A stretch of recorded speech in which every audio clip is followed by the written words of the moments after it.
Kau pengharapanku, Kau terbaik bagiku.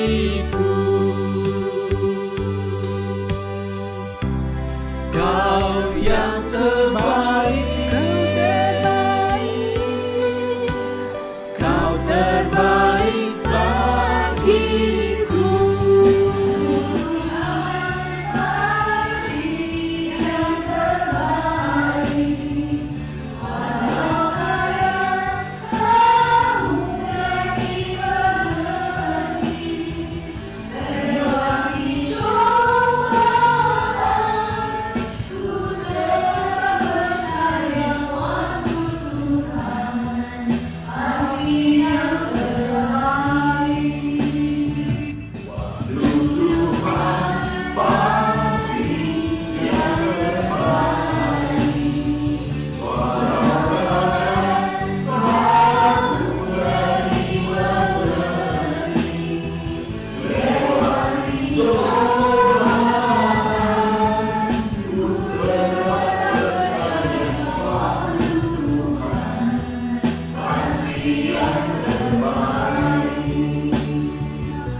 O Lord my God, of triune God, Father, the Son, and Holy Ghost, my Redeemer, of triune God, Father, the Son, and Holy Ghost.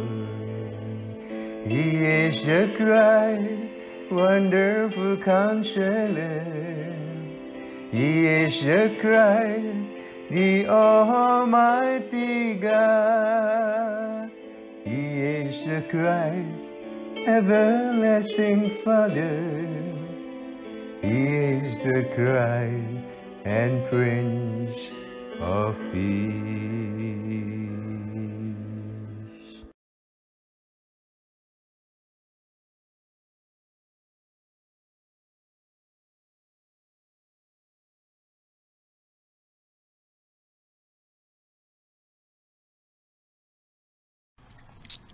Shalom, selamat pagi saudara-saudara sekalian yang terkasih di dalam Kristus.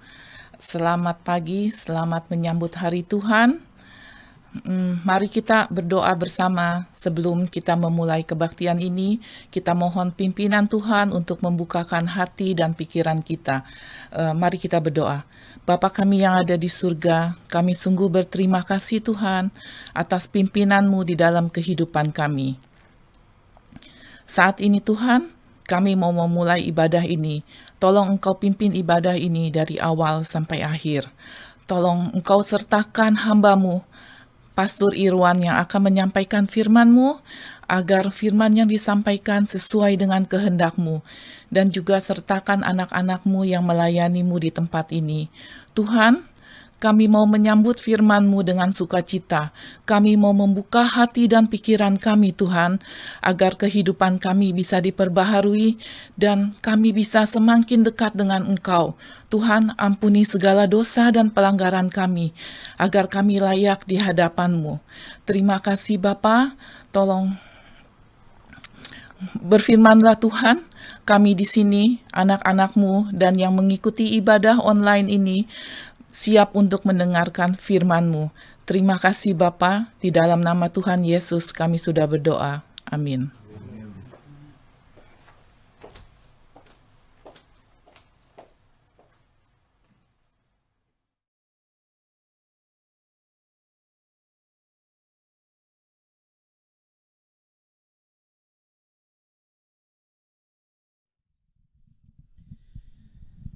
Selamat pagi saudara-saudara, Shalom. Mari kita awali kebaktian kita pagi hari ini dengan memuji Tuhan. Kita nyanyikan Bapa yang mengasihiku.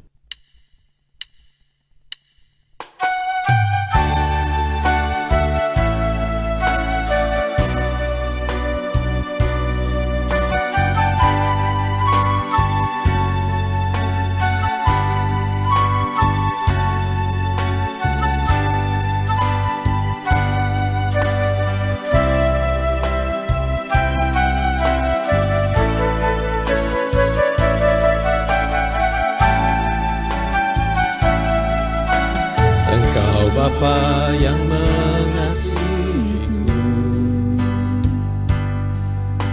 tak kau pandang bentuk dan rupaku.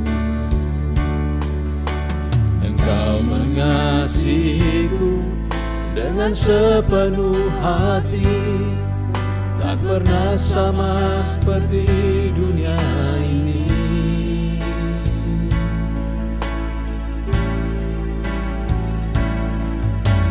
Engkau Bapa yang mengajariku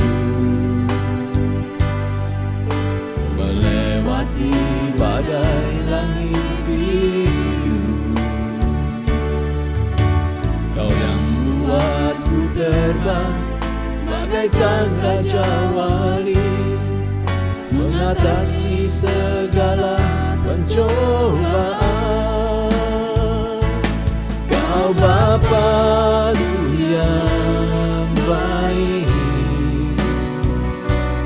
mengerti bahasa tetesan air mata, tak kau biarkan ku berjalan sendirian, sebab kau Bapa-Ku yang baik, engkau sungguh baik.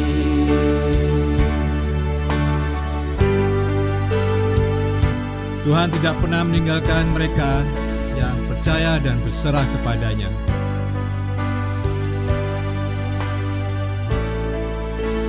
Karena Dia besar kasih-Nya buat kita semua. Engkau Bapa yang mengasihiku, melewati badai langit biru. Kau yang buatku terbang bagaikan Raja Wali, mengatasi segala pencobaan. Kau Bapa-Ku yang baik, mengerti bahasa tetesan air mata, tak kau biarkan ku berjalan sendirian, sebab kau Bapa-Ku yang baik. Kau Bapa-Ku yang baik, mengerti bahasa tetesan air mata, tak kau biarkan ku berjalan sendirian, sebab kau Bapa-Ku yang baik, engkau sungguh baik.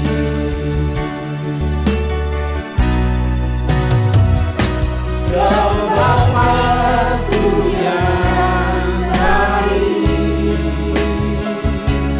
mengerti bahasa tetesan air mata, tak kau biarkan ku berjalan sendirian, sebab kau Bapa-Ku yang baik, engkau sungguh baik.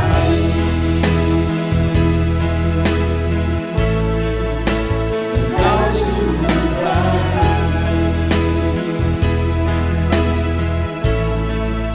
Engkau sungguh baik.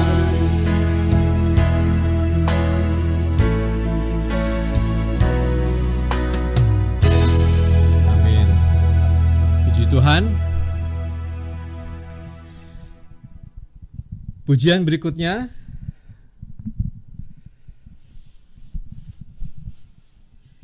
kita nyanyikan dengan penuh sukacita, penuh gembira, lagu yang begitu bersemangat. Kita nyanyikan bersorak haleluya.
getar langkahku, Kau angkat tanganku saat ku jatuh, Kaulah sumber kuatku. Berbagai gelap yang dilewati, sebab Engkau sertaku. Dengan imanku diselamatkan oleh kuasa Yesusku. Angkat tanganku, ku sorakan haleluya. Namamu berkuasa, sudah ku nyatakan. Angkat tanganku, nyatakan Kau hebat, Allah yang perkasa, kuasa selamanya.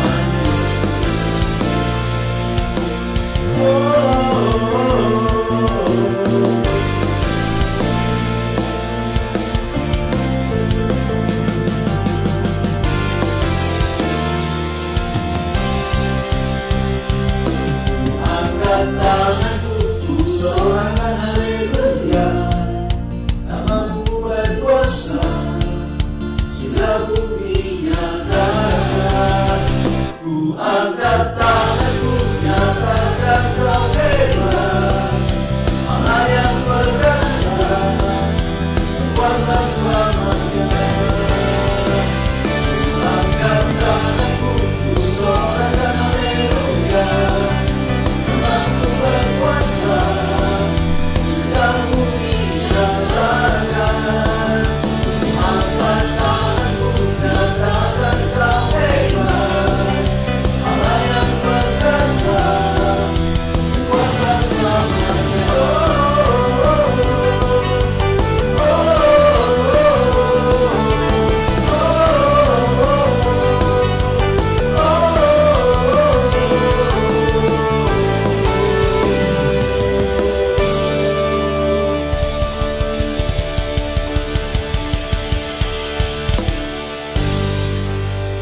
Amin. Puji Tuhan, haleluya. Tuhan kita hebat. Lagu terakhir sebelum firman Tuhan, kita mau bersyukur selalu kepada Tuhan. Kita nyanyikan, ku bersyukur selalu.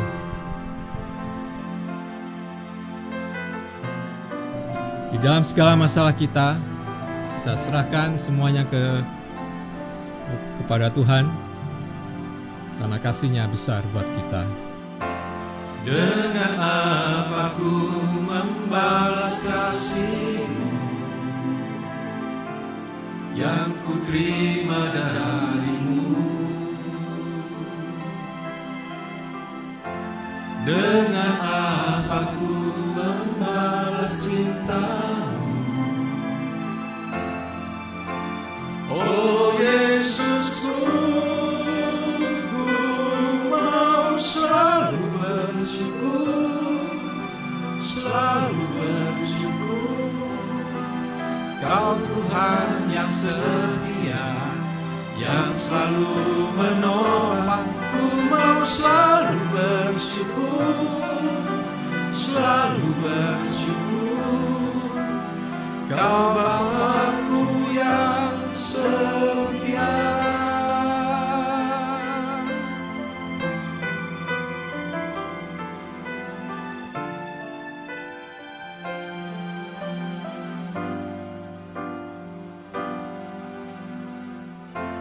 Dengan apa ku membalas kasih-Mu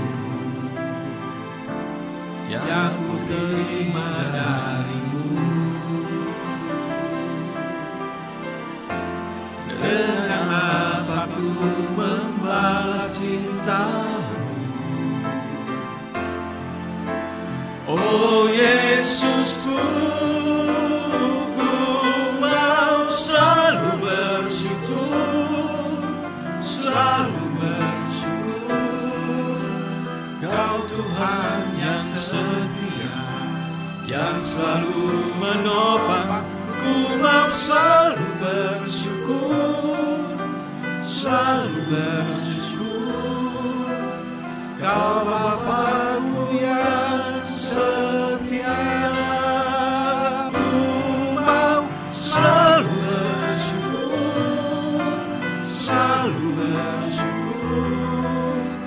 Kau Tuhan yang setia, yang selalu menopang.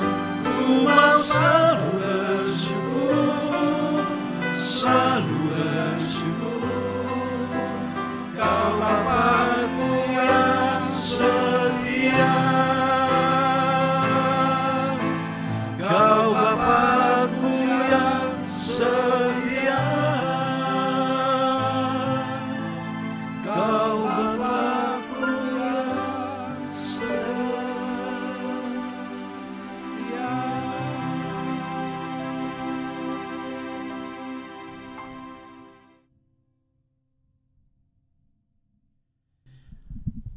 Amin. Puji Tuhan. Sekarang mari kita dengarkan firman Tuhan.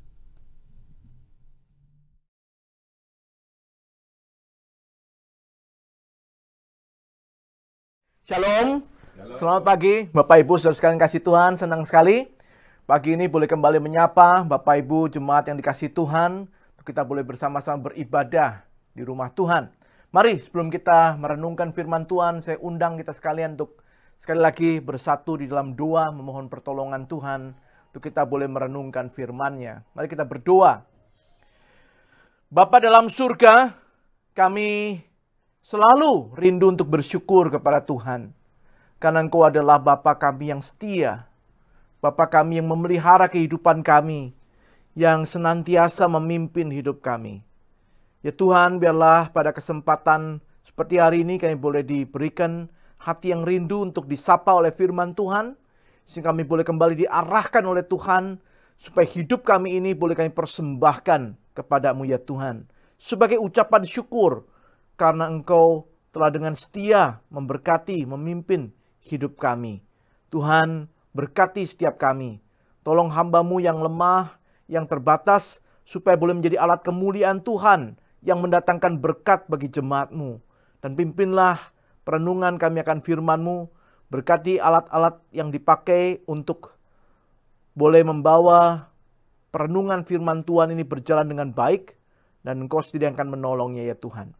Di dalam nama Tuhan Yesus, Juru Selamat kami yang hidup, kami berdoa bersyukur. Amin. Jemaat yang dikasih Tuhan, bulan November seringkali identik dengan bulan Thanksgiving. Kita mau bersyukur kepada Tuhan. Dan itu yang saya ajak kita belajar bersama pada kesempatan pagi hari ini. Mari kita bersama membuka firman Tuhan dari Injil Lukas pasal yang ke-17 ayat yang ke-11 sampai ayat yang ke-19. Next. Injil Lukas pasal yang ke-17 ayat yang ke-11 sampai ayat yang ke-19. Saya akan membacakan bagi kita sekalian demikian firman Tuhan. Dalam perjalanannya ke Yerusalem, Yesus menyusur perbatasan Samaria dan Galilea. Ketika ia memasuki suatu desa, datanglah 10 orang kusta menemui dia. Mereka tinggal berdiri agak jauh dan berteriak, "Yesus, Guru, kasihanilah kami." Lalu Yesus memandang mereka dan berkata, "Pergilah, perlihatkanlah dirimu kepada imam-imam." Dan sementara mereka di tengah jalan, mereka menjadi tahir. Seorang dari mereka ketika melihat bahwa ia telah sembuh, kembali sambil memuliakan Allah dengan suara nyaring. Lalu tersungkur di depan kaki Yesus dan mengucap syukur kepadanya. Orang itu adalah seorang Samaria. Lalu Yesus berkata, "Bukankah ke-10 orang tadi semuanya telah menjadi tahir? Di manakah yang 9 orang itu? Tidak adakah di antara mereka yang kembali untuk memuliakan Allah selain daripada orang asing ini?" Lalu Yesus berkata kepada orang itu, "Berdirilah dan pergilah, imanmu telah menyelamatkan engkau." Demikian jauh pembacaan firman Tuhan. Boleh next. Saudara, kebiasaan bersyukur adalah suatu nilai yang baik. Itu sebabnya para orang tua sering mengajarkan dan mengingatkan anak-anaknya sejak kecil, saudara, untuk tahu bilang thank you, terima kasih, xie, kamsha, saudara. Misalnya ada seorang papa yang bawa anaknya lagi jalan, terus ketemu temannya, saudara. Terus teman papanya ini kasih anaknya sesuatu. Papa itu akan dorong anaknya bilang, ayo, kalau uncle kasih sesuatu bilang apa? Saudara, kalau anaknya itu diem saja, papa itu akan dorong lagi anaknya mengatakan, ayo sayang, di rumah papa ajarin apa coba? Kalau dikasih sesuatu, bilang apa? Saudara, kalau waktu itu anaknya masih diem saja, papa itu akan bilang lagi, ayo. Kalau enggak nanti uncle enggak kasih permen lagi loh. Saudara, biasanya anaknya mungkin masih diem saja, malu-malu. Papa itu mungkin akan dengan lebih keras mengatakan, ayo dong, cepat bilang. Enggak sopan loh kalau enggak bilang.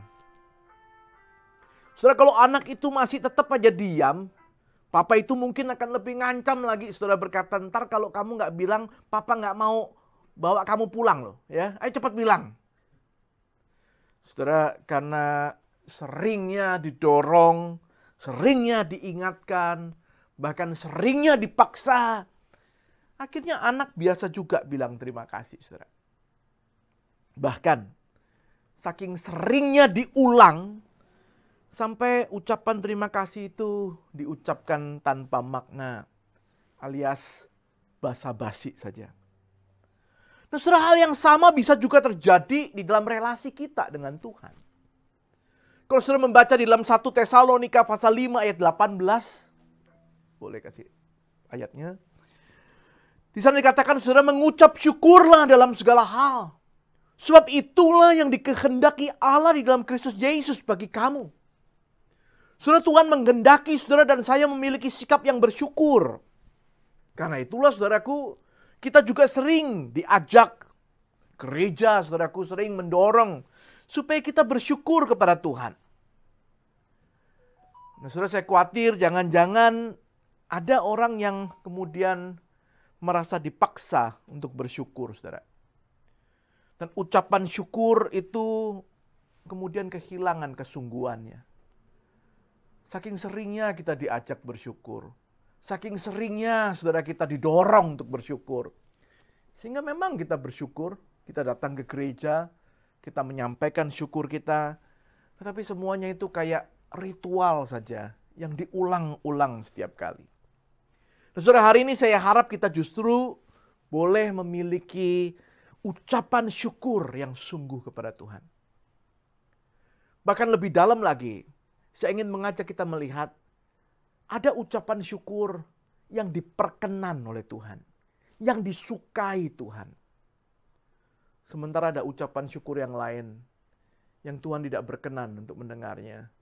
Karena hanya berjalan ritual saja, rutinitas saja, basa-basi saja. Tidak sungguh-sungguh keluar dari dalam hatinya. Nah, saudara, ucapan syukur yang seperti apa yang disukai Tuhan itu? Itu yang akan kita bersama renungkan pada kesempatan pagi hari ini, saudara. Nah, bacaan kita hari ini berbicara soal 10 orang kusta yang disembuhkan oleh Tuhan. Next. Saudara, ke-10 orang ini sembuh dari sakitnya. Itu jelas, bukan? Dan saya percaya 10 orang ini bersyukur kepada Tuhan kalau mereka boleh sembuh. Kenapa saya katakan demikian, saudara? Saudara, kusta adalah suatu penyakit yang dipandang sebagai suatu kenajisan bagi orang Yahudi waktu itu. Next, ya. Sesuai dengan firman Tuhan, kalau saya membaca dari Imamat pasal 13 ayat pasal yang ke-13 sampai pasal 14, saudaraku, di sana dikatakan orang itu pada waktu itu kalau sakit kusta, dia itu harus dikucilkan. Jadi memang ada perintahnya dia harus dikucilkan. Kalau ketemu sama orang-orang ini harus kita itu menghindari. Saudara, orang yang sakit kusta itu dikatakan dia harus berpakaian yang cabik-cabik, yang sobek-sobek. Sengaja pakaiannya harus begitu. Supaya orang tahu dari jauh pun kalau dia itu kusta dan dia harus dihindari. Saudara, rambutnya orang kusta itu harus terurai. Bahkan sampai harus menutupi wajahnya. Bahkan orang kusta, kalau sudah membaca Imamat pasal 13, pasal 14 itu, harus sengaja berteriak-teriak, najis, najis. Supaya orang tahu, saudara, mereka adalah orang kusta. Sehingga orang lain tuh nggak deket-deket, sehingga kemudian menjadi najis. Tradisi juga ada mencatat, saudaraku, kalau mau berbicara, orang kusta itu diminta untuk mengambil jarak kira-kira 100 langkah. Jarak 100 langkah itu kira-kira 3 kali panjang lapangan basket itu, saudara. Itu sebabnya tadi orang kusta itu waktu ketemu Tuhan Yesus dikatakan berteriak dengan suara nyaring karena mereka harus mengambil jarak yang jauh. Saudara, jadi kalau orang-orang kusta ini sembuh, saya percaya saudara, mereka itu bersyukur sekali. Hati mereka akan dipenuhi dengan syukur karena boleh sembuh.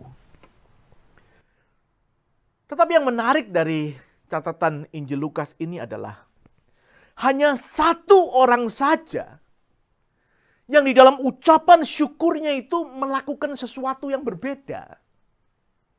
Andai kata umpama seperti yang saya katakan, 10 orang ini pasti bersyukur karena sembuh dari sakit yang menakutkan, yang memprihatinkan itu. Hanya satu saja yang lupanya kemudian dalam ucapan syukurnya itu melakukan hal yang berbeda. Ia dicatat di sini, saudaraku, ia kembali dan memuliakan Tuhan. Dan yang menarik, saudara, Tuhan Yesus kemudian dicatat memuji apa yang dilakukan oleh orang ini. This person was different. Orang ini berbeda sekali. 10-10-nya sembuh. 10-10-nya bersyukur.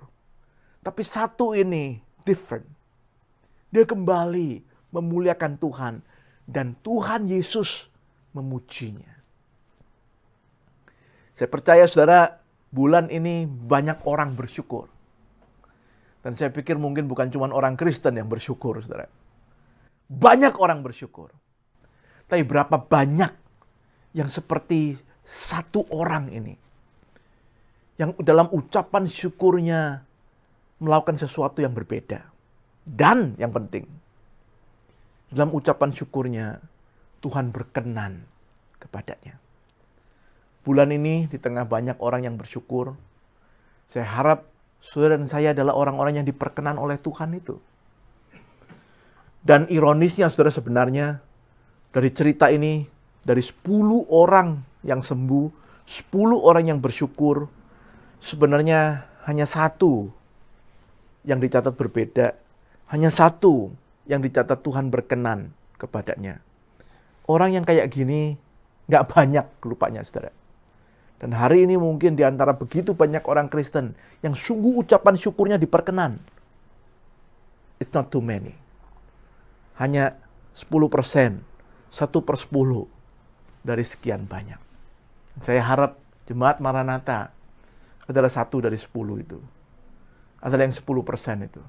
Saudara dan saya adalah yang sedikit itu, yang ditemui Tuhan, ucapan syukur kita diperkenan olehnya. Mengapa orang ini begitu berbeda? Mari saudara, saya ajak kita melihat 2 sikap yang tergambar dalam kisah ini untuk belajar ungkapan syukur yang diperkenan oleh Tuhan itu. Ada 2 alasan mengapa orang ini berbeda. Mengapa ucapan syukurnya diperkenan oleh Tuhan. Yang pertama, saudara. Saudara, saya melihat bahwa orang ini memiliki kesadaran bahwa dirinya itu tidak layak, tetapi dilayakkan Tuhan. Ucapan syukurnya adalah ucapan syukur yang berdasarkan kesadaran bahwa dia orang yang gak layak, tetapi dia dilayakkan oleh Tuhan. Terus saya kira salah satu kemungkinan yang penting yang membuat orang ini berbeda adalah terletak pada keterangan di ayat 16. Di ayat 16 dengan sengaja, saudaraku, penulis Injil ini memberikan catatan, orang ini adalah seorang Samaria. Saudara, artinya orang yang satu ini bukan hanya berbeda dalam hal meresponi karya Tuhan Yesus, tetapi dari sejak awal dia memang berbeda dengan 9 yang lain. Dia adalah seorang Samaria, saudara. Saudara, kita tahu bersama bahwa orang Samaria itu dianggap rendah oleh orang Yahudi. Orang Yahudi itu menganggap orang Samaria itu nggak layak. Nah, saudara, itu sebabnya orang ini, saudaraku, sangat menyadari ketidakberlayakannya ketika ia memohon kesembuhan dari Tuhan Yesus. Sementara, saudara, saya duga banyak orang Yahudi itu, khususnya pada waktu itu, saudara, pada zaman itu, menganggap dirinya adalah umat pilihan Tuhan. Orang-orang yang layak diperhatikan Tuhan. Dan saya menduga, saudara, jangan-jangan itu sebabnya mereka merasa kalau sembuh, itu pun adalah sebuah kelayakan. Mereka layak disembuhkan Tuhan karena mereka umat pilihan. Jadi saya membayangkan begini, saudara. Hari itu ada 9 orang kusta. 9 orang ini kumpul bersama. Lagi ngomong-ngomong. Tapi di antara 9 ini ada 1 yang sendirian, saudara. Yang 8 kumpul sama, yang 1 sendiri. Lalu datang orang kusta yang lain, teriak sama teman-temannya. Guys, Yesus yang bisa nyembuhin segala penyakit itu mau lewat. Ayo kita ke sana minta tolong sama mereka, sama dia. Saudara, dia mengajak 8 orang temannya yang lain untuk sama-sama, saudara, datang untuk menyambut Tuhan Yesus. Yang 1 lagi dibiarkan sendiri. Kenapa? Karena dia seorang Samaria. Walaupun mereka ini semua orang kusta, tapi dia ini orang kusta yang Samaria. So, di antara sesama orang kusta pun bisa saling membedakan, saudara. Dia beda. Kita sama Yesus itu. Orang Yahudi. Dia beda. So, jadi 9 orang ini dengan semangat mau menyambut Tuhan Yesus. Sementara yang orang Samaria, yang kusta itu, ditinggal sendiri. Dalam hati, saya membayangkan orang Samaria itu berkata, mungkinkah aku juga akan disembuhkan? Kalau mereka disembuhkan Yesus, apa mungkin aku juga? So, di tengah keraguannya dia didorong oleh semangat. Dia juga pingin ketemu Yesus. Siapa tahu dia juga kecipratan, saudara, ikut disembuhkan. Siapa tahu guru yang baik itu, yang terkenal bisa menyembuhkan segala penyakit itu mau berkenan menyembuhkan dia. Saudara, dengan sedikit lambat dia juga mengikuti 9 orang yang lain berjalan dari belakang. Saudara, waktu 9 orang yang lain yang kusta ini, saudara, melihat Tuhan Yesus lewat, mereka langsung berseru, berteriak, Guru, kasihani kami. Saya membayangkan orang Samaria ini berdiri agak jauh, saudara. Dia juga rindu, dia juga ingin berteriak kepada Tuhan Yesus. Walaupun suaranya yang keluar mungkin lebih lirih, lebih pelan. Dia berkata, Guru, aku juga. Yang 9 berteriak, Guru, tolong kami, sembuhkan kami. Dia berkata dengan lembut, aku juga. Dia nggak berani berteriak, takut orang memperhatikan dia orang Samaria. Dia dipandang rendah, dia dipandang remeh. Saudara, dia nggak pernah lupa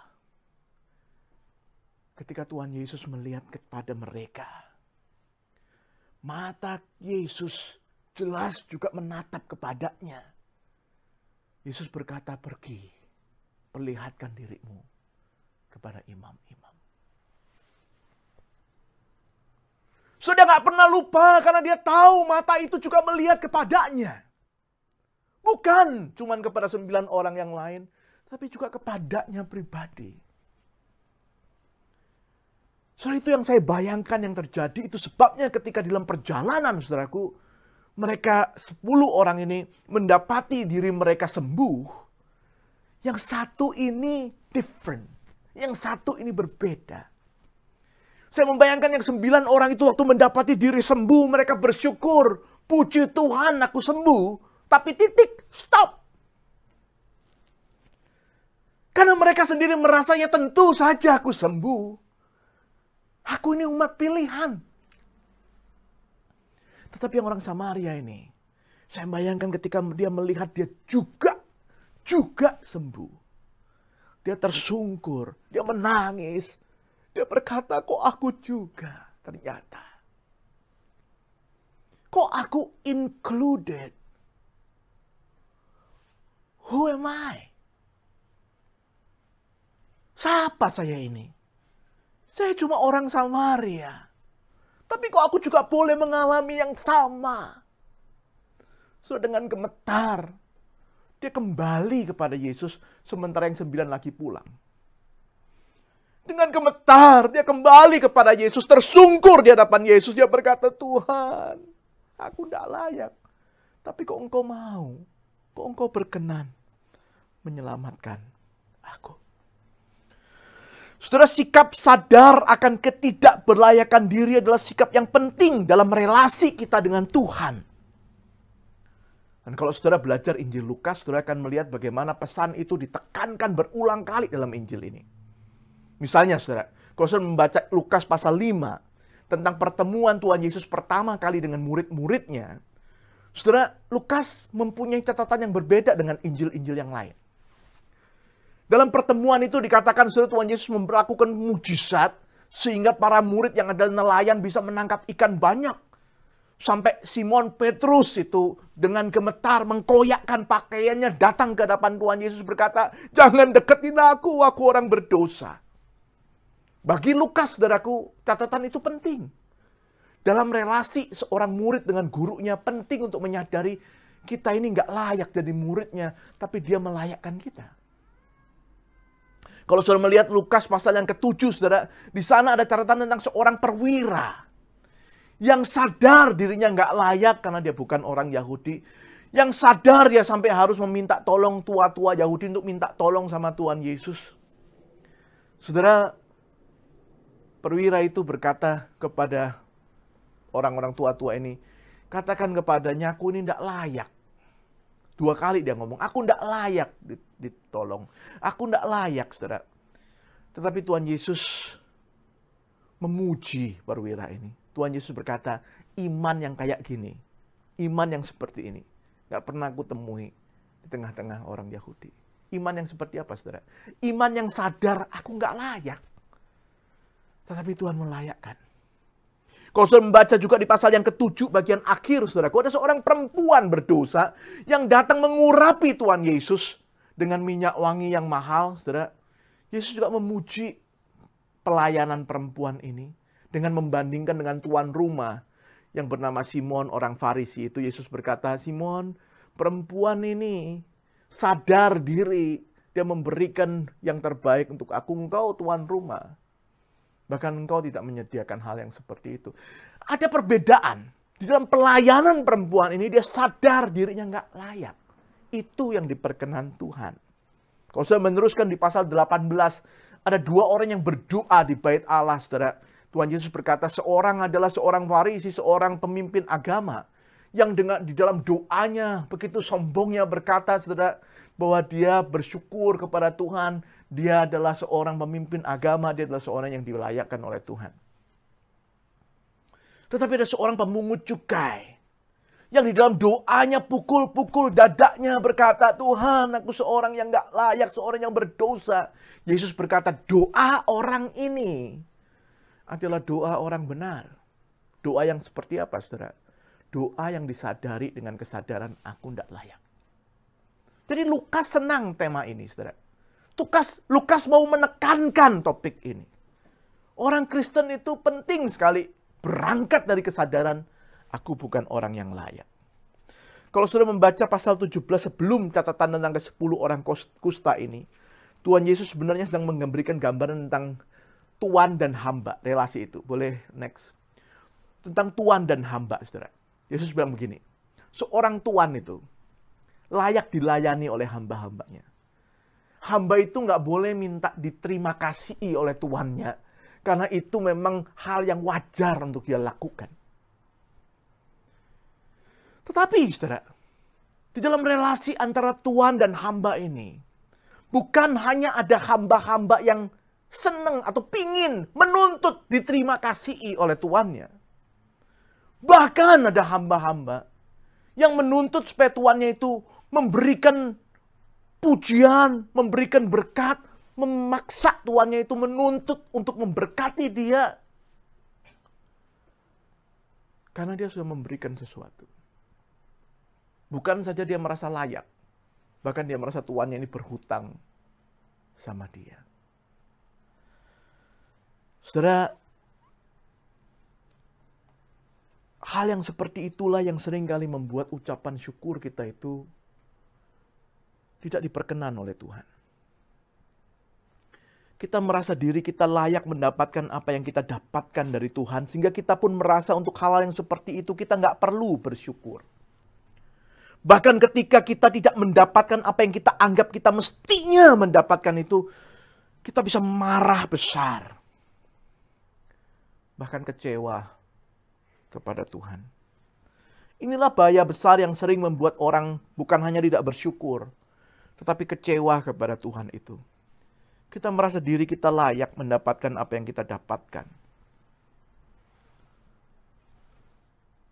Di bulan November ini ketika kita diajak untuk kembali bersyukur kepada Tuhan, mari kita evaluasi diri kita, saudara. Adakah kita merasa diri kita layak? Berapa banyak dari kita yang masih mensyukuri setiap butir nasi yang ada di meja kita? Berapa banyak dari kita yang masih mensyukuri setiap kesempatan pelayanan yang Tuhan anugerahkan kepada kita? Berapa banyak dari kita yang masih mensyukuri gereja, yang tempat kita boleh bersekutu bersama dengan saudara-saudara seiman? Yang masih Tuhan izinkan di tengah pandemi kita menikmati ibadah itu walaupun secara online. Atau jangan-jangan kita take it for granted. Kita hanya merasa ini biasa saja. Hal yang biasa ada di sana. So, saya sering cerita, waktu saya belajar khotbah ya, dulu waktu sekolah teologi, saya nggak pernah lupa waktu pertama kali belajar tuh, saudara. Kalau sudah disuruh khotbah itu persiapannya jauh-jauh hari dan dengan gemetar.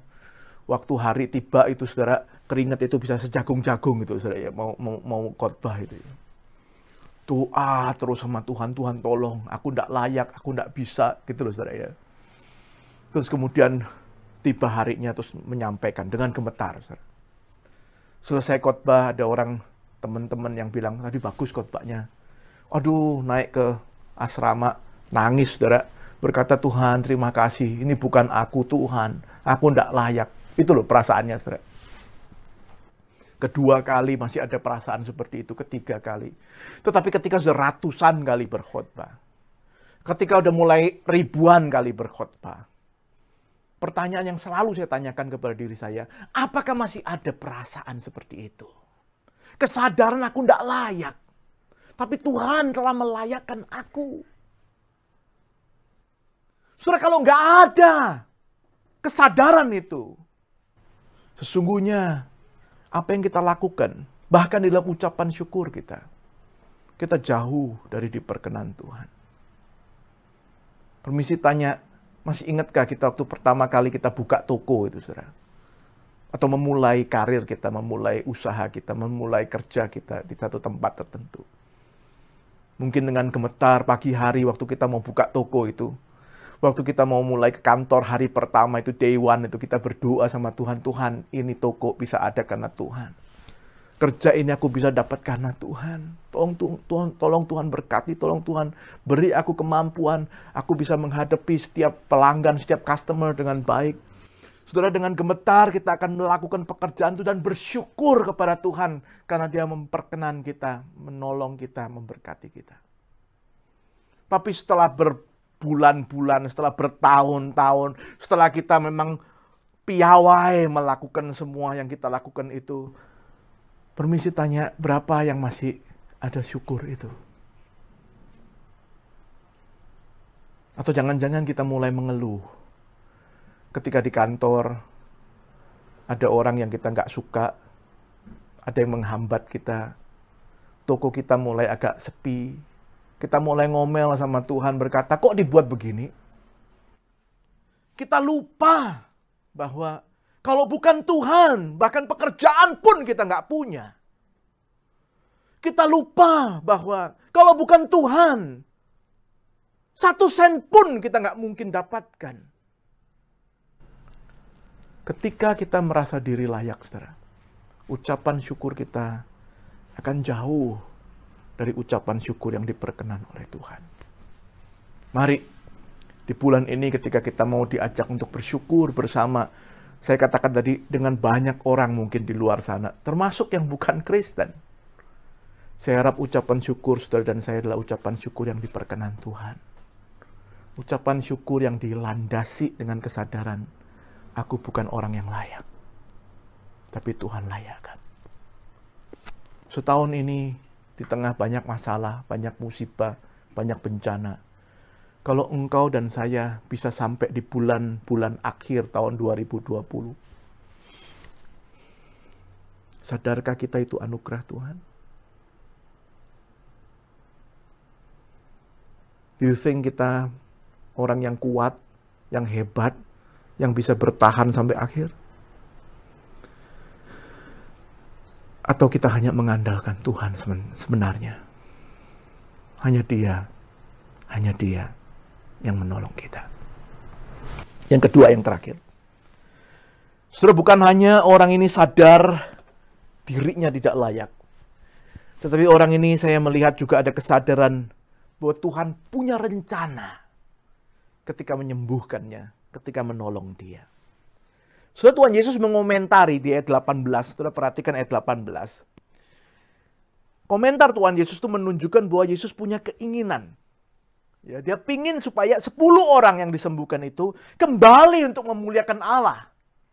But unfortunately, disayangkan yang kembali cuma 1. Yang 9 enggak.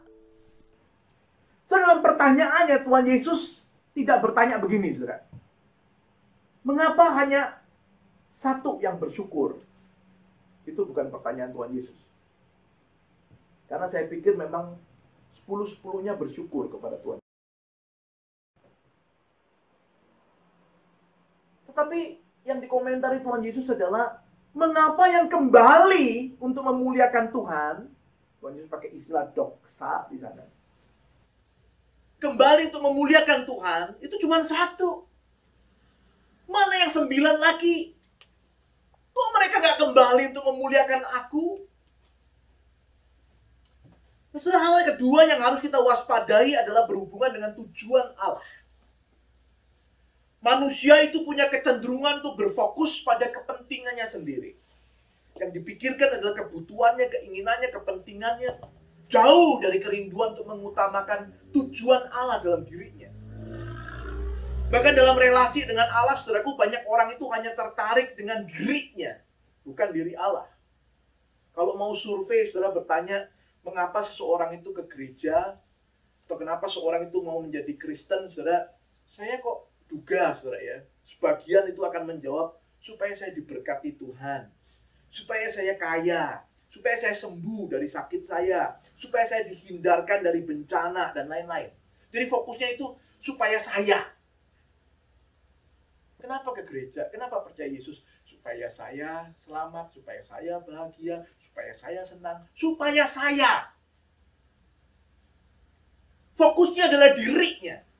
Relasinya dengan Allah hanya untuk memuaskan kepentingannya sendiri. Jauh dari berpikir, supaya saya boleh menggenapkan rencana Allah. Supaya Tuhan disenangkan. Supaya rencana Allah boleh terwujud di dalam dunia ini misalnya. Itulah yang membedakan, saudaraku, sebenarnya orang Kristen dengan mestinya orang yang bukan Kristen. Orang Kristen dan orang bukan Kristen itu bukan dilihat dari apakah dia bersyukur atau tidak, saudara. Karena semua orang itu bersyukur. Tetapi dilihat dari apakah di dalam ucapan syukurnya dia sungguh-sungguh memuliakan Allah. Mencari Allah atau tidak. Satu kali, waktu masih di Malang, saudara, waktu setiap kali ngantar anak itu saya putar radio. Ada satu radio Kristen, saudara, ya. Nah, hari itu waktu lagi putar radio Kristen itu penyiarnya lagi kasih kesempatan, siapa yang mau telepon untuk mengucap syukur, katanya ya. Saya ingat sekali, saudara, terus ada seorang yang telepon, seorang anak muda, saudara, dari suaranya dia berkata, aku mau bersyukur kepada Tuhan, katanya. Kemarin kami satu kelas, katanya, ya. Itu lagi pusing karena hari ini mau ujian fisika itu. Kami semua itu pusing, ya. Kerja keras belajar karena hari ini mau ujian fisika. Kami berdoa sama Tuhan, katanya. Puji Tuhan, dia bilang ya, dalam radio itu ya. Tuhan dengar doa kami. Guru fisikanya itu hari ini kecelakaan. Nggak masuk. Tidak jadi ujian. Saya dengar tuh langsung tak matiin radionya ya, jengkel saya ya. By the way, saudara, Ada orang yang bisa bersyukur karena orang lain celaka. Kenapa? Karena saya nggak perlu ujian. I am happy. Dan saudara bilang, kok kejem ya? What that happened? Itu kali ada 2 orang perempuan yang lagi ketemu, reunian, saudara. Karena sudah lama, mereka itu teman lama, tapi sudah lama nggak ketemu, reunian. Dan seorang nyapa yang lain, gimana kabar kamu, katanya ya. Dia itu menjawab, oh akhirnya saya 2 tahun yang lalu menikah, katanya. Ya. Oh, terus temannya bilang, wah kamu pasti bersyukur dong, ya. Akhirnya menikah, ya. Sudah nunggu lama, belasan tahun setelah kita lulus itu, akhirnya kamu menikah juga. Bersyukur dong, ya. Temannya itu bilang, sebenarnya nggak juga. Loh kenapa? Karena suami saya itu umurnya 2 kali umur saya. Ya bayangin, wah umurnya sekarang sudah 30 sekian, berarti suaminya umur 60 sekian. Ya. Wah, kalau gitu kamu mestinya mungkin sedih ya, dia bilang gitu. Tapi temannya itu menjawab, oh enggak juga. Kenapa? Karena suami saya itu walaupun usianya 2 kali usia saya, tapi dia itu miliarder, orang kaya. Temennya itu langsung berubah lagi ekspresinya, berkata, wah berarti kamu pasti bersyukur dong. Jarang-jarang bisa dapat suami, terus miliarder lagi ya. Tapi temennya itu menjawab lagi, bilang, enggak juga katanya. Kenapa? Karena suami saya itu walaupun miliarder, tapi pelitnya bukan main. Oh, temennya rubah lagi ekspresinya, berubah-berubah itu sudah ekspresinya. Berubah lagi bilang, wah kalau gitu kamu kesian dong ya. Punya suami kaya buat apa kalau pelit itu loh ya, katanya. Temennya itu bilang, enggak juga sih. Kenapa? Karena suami saya itu baru tahun lalu itu membangunkan bagi saya itu rumah yang harganya itu wow ya, besar sekali dan indah sekali buat saya, katanya. Temannya langsung jawab lagi, wah ya lumayan lah ya, bersyukur kamu pasti walaupun pelit tapi bisa bangunin rumah yang gitu besar buat kamu pasti bersyukur. Dia bilang enggak juga sih. Kenapa? Karena rumah itu baru bulan lalu terbakar, habis, ludes, nggak ada sisanya. Temennya itu langsung dengan lemes bilang, wah, kasihan kamu mesti sedih dong, karena rumah itu ludes. Temennya itu jawab lagi, nggak juga sih. Dia bilang, kenapa? Karena waktu rumah itu terbakar, suami saya ada di dalam, ikut terbakar sama-sama.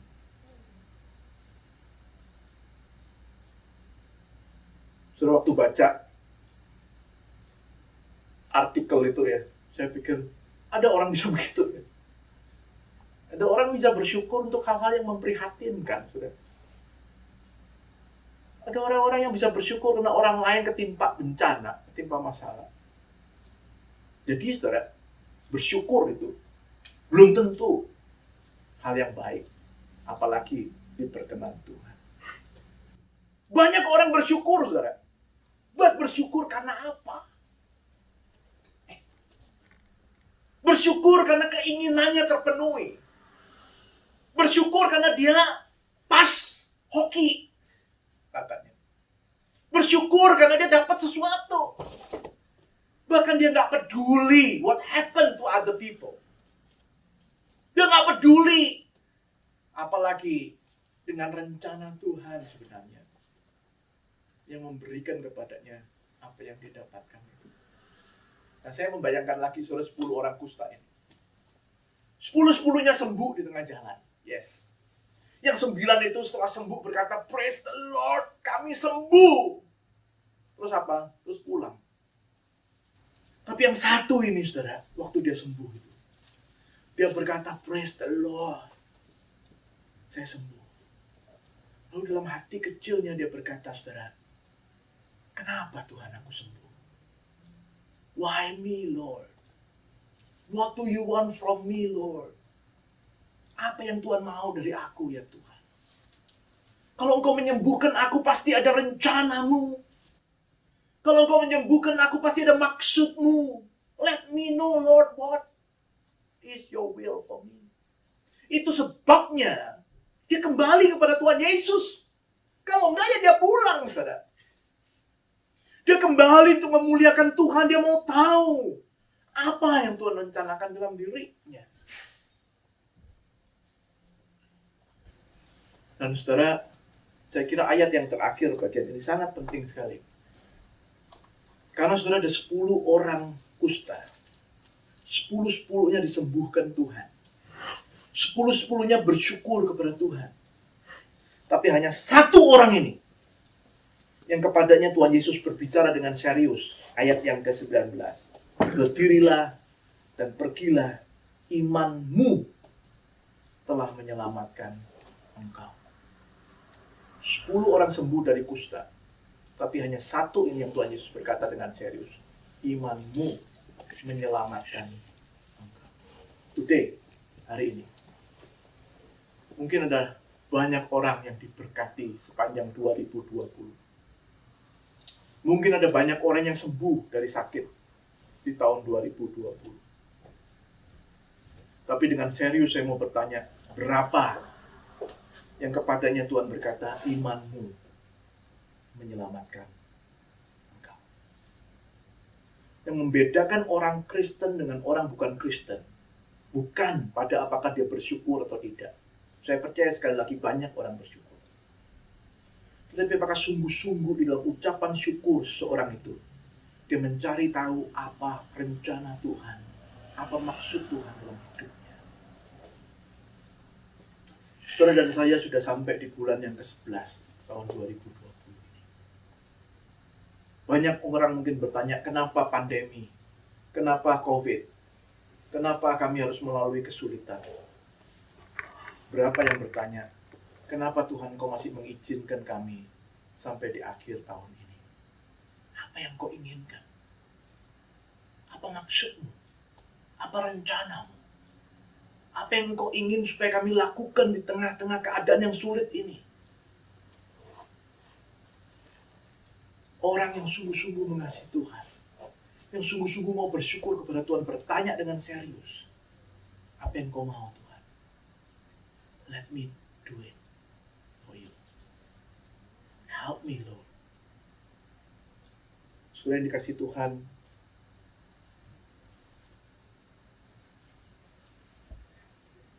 saya percaya tahun 2020 ini bukan tahun yang gampang. Demikian juga ketika kita diajak untuk bersyukur di tahun yang tidak mudah ini. Tetapi saudara, izinkan saya berkata kepada saudara, bahwa Tuhan menghendaki di tengah-tengah kesulitan pun, seorang Kristen punya hati yang sadar akan ketidaklayakannya. Dan punya hati yang mencari rencana Tuhan dalam hidupnya. Saya berdoa kiranya saudara dan saya adalah orang-orang yang didapati Tuhan punya hati yang seperti itu. Hati yang sadar kita nggak layak, tapi Tuhan baik sama kita. Dan orang yang mencari dengan serius maksud Tuhan, rencana Tuhan dalam hidup kita. Orang-orang yang seperti ini adalah orang-orang yang ucapan syukurnya diperkenan oleh Tuhan. Kiranya Tuhan memberkati saudara sekalian. Mari kita berdoa.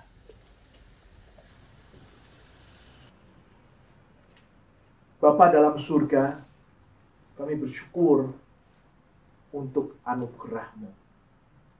Kami tidak layak, tetapi Engkau melayakkan kami.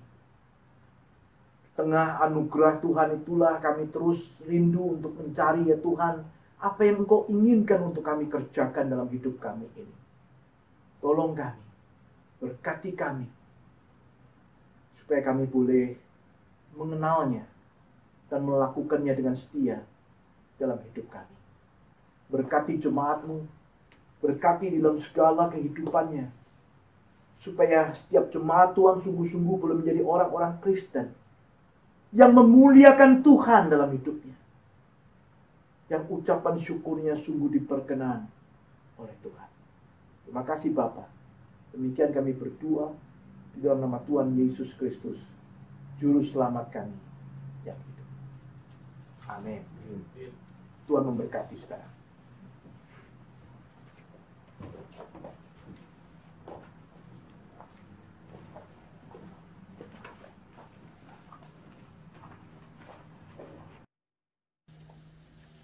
Selamat pagi saudara yang kekasih dalam Yesus Kristus.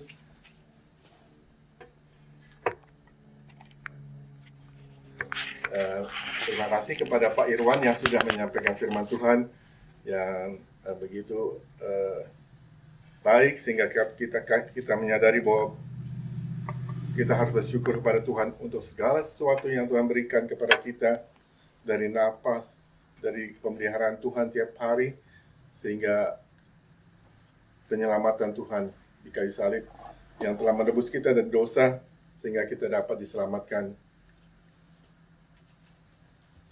Saudara, kita mendapat kesempatan juga untuk berdoa. Mari saudara kita sama-sama berdoa. Tuhan Allah Bapa kami dalam surga, terima kasih ya Tuhan bagi Maranatha yang Tuhan telah pelihara.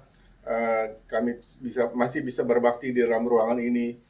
Tuhan, terima kasih untuk pemeliharaan Tuhan dan berkat daripada Tuhan, dan Tuhan juga memberkati pengurus ya Tuhan, Pak Foni dan yang lain-lainnya ya Tuhan, yang harus mengatur segala sesuatu. Biar akhirnya Tuhan memberi hikmat supaya mereka juga bisa melayani dengan setia, dengan kasih sayang ya Tuhan daripada Tuhan. Tuhan pakai mereka semua, dan Tuhan berkati juga keluarganya. Tuhan, kami berdoa juga untuk para jemaat Maranatha ya Tuhan yang tersebar di mana saja, bahwa Tuhan tentunya tidak meninggalkan mereka ya Tuhan. Pemeliharaan Tuhan dan mata Tuhan selalu memelihara mereka, dan Tuhan mendengar segala doa-doa mereka ya Tuhan, ucapan syukur dan permintaan ya Tuhan, bahwa tidak pernah Tuhan lewatkan ya Tuhan. Tuhan pelihara mereka semua ya Tuhan, biar akhirnya pada suatu kali kami dapat berkumpul kembali dalam ruangan ini. Tuhan, kami juga berdoa untuk beberapa saudara kami yang mengalami sakit ya Tuhan, biar akhirnya Tuhan kami teringat akan Cilusi, Ko Lukas, dan Ko Handi ya Tuhan. Kami juga berdoa untuk Ciliani, Ko Yongki, dan papinya Feby, Ko Yakobus, juga Oscar di Australia. Tuhan, kami juga berdoa untuk saudaranya Ciliani ya Tuhan, yang dinyatakan positif COVID ya Tuhan, bahwa juga Tuhan akan menolong ya Tuhan, dan Tuhan akan menyembuhkan ya Tuhan, karena kami tahu segala sesuatu kalau diperkenan oleh Tuhan, kami akan menerima itu semua. Biar akhirnya juga Tuhan, kami percaya juga Tuhan yang Maha Kuasa juga akan menyembuhkan semuanya Tuhan. Pelihara saudara kami yang mengalami sakit penyakit ya Tuhan, biar kami tetap dalam kesakitan, kami tetap bersyukur bahwa kami mempunyai Tuhan, dan kami mempunyai pengharapan di dalam Tuhan Yesus. Tuhan, terima kasih. Kami juga berdoa untuk bagi saudara yang usianya senior ya Tuhan, Om Tim, Tante Kristina, Tante Juliana, Tante Hermina, Tante Ing, Tante Hana, Aing Vivi, Pak Sugianto, dan istri. Tuhan, biarlah kiranya pada masa tua juga kami juga bisa tetap memandang kepada Tuhan. Biar kira kami lebih dekat kepada Tuhan, bahwa Tuhan sungguh memelihara kehidupan kami di dalam dunia ini, walaupun sejak lahir ya Tuhan, sejak kami jadi pemuda, Tuhan, kami diingatkan untuk bahwa kami juga akan tetap dipelihara oleh Tuhan sampai akhir.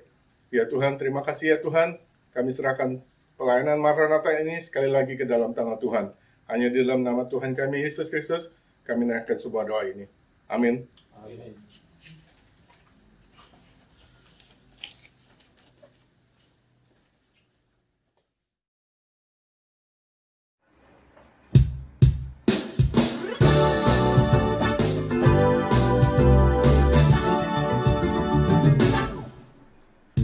Maranatha, Maranatha, Tuhan datanglah. Persiapkanlah dirimu, sambut kedatangannya. Maranatha, Maranatha, Kristus datanglah. Hari itu, hari yang kemuliaan. Haleluya, Tuhan datanglah dalam kemuliaan-Nya, bersama para tebusan sambut Raja. Segala suku kaum dan bahasa nyanyi sembah Sang Raja. Ya Yesus, Maranatha datanglah.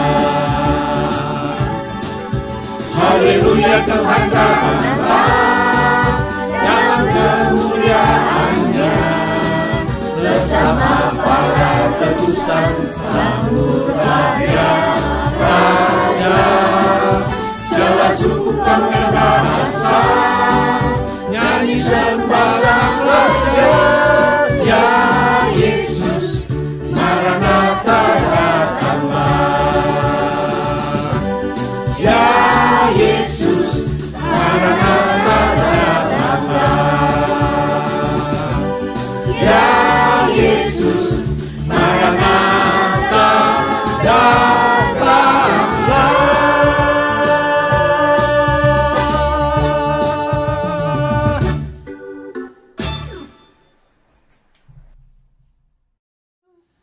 Jemaat yang dikasihi Tuhan, mari dengan hati yang sadar bahwa kita bukan orang yang layak, tetapi yang dilayakkan Tuhan. Dengan hati yang mencari kehendak Tuhan atas kehidupan setiap kita, mari kita menengadah kepada Tuhan dan terimalah berkat-Nya. Kiranya Tuhan memberkati engkau dan melindungi engkau. Kiranya Tuhan menyinari engkau dengan wajah-Nya, memberi engkau kasih karunia. Kiranya Tuhan menghadapkan wajah-Nya kepadamu, memberi engkau damai sejahtera yang melampaui segala akal, mulai hari ini sampai selama-lamanya. Amin. Amin. Silakan duduk, saudara.